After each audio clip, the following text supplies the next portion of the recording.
क्रिया क्रिया से तात्पर्य यह है कि जब हम किसी वाक्य को पूर्ण बनाना चाहते हैं तो क्रिया का प्रयोग करते हैं, अर्थात क्रिया वाक्य को पूर्ण बनाती है।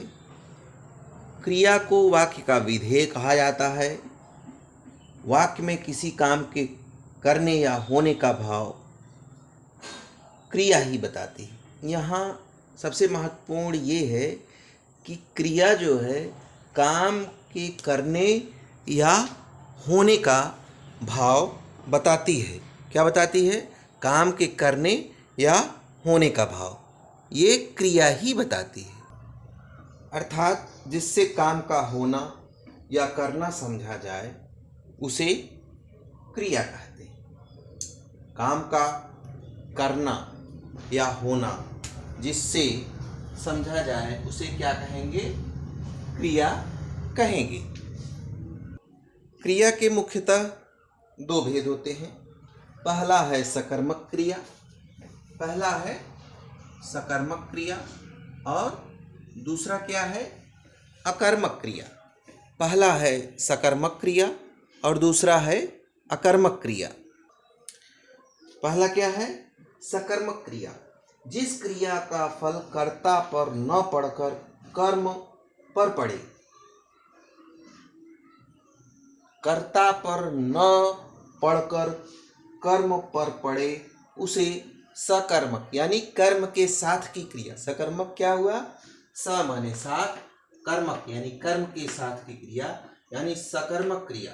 जिस क्रिया का प्रभाव कर्ता पर न पड़कर कर्म पर पड़े वह सकर्मक क्रिया है।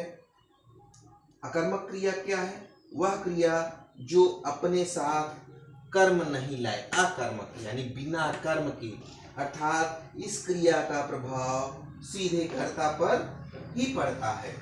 वह क्रिया जो अपने साथ कर्म नहीं लाए, अर्थात जिस क्रिया का फल या व्यापार कर्ता पर ही पड़े वह अकर्मक क्रिया होती है। यहाँ किए गए क्रिया का सीधा प्रभाव कर्ता पर पड़ता है और यहाँ क्रिया का प्रभाव कर्म पर पड़ता है, तो इसे सकर्मक कहेंगे और इसे अकर्मक कहेंगे। तो क्रिया के मुख्यतः यही दो भेद होते हैं। जैसे सौरभ ने पुस्तक खरीदी, तो यहाँ खरीदने का प्रभाव किस पर है? पुस्तक पर है, तो यह सकर्मक क्रिया है। सौरभ ने पुस्तक खरीदी। मोहन खेलता है, तो यहाँ अकर्मक है, खेलने का प्रभाव सीधा कर्ता पर पड़ रहा है।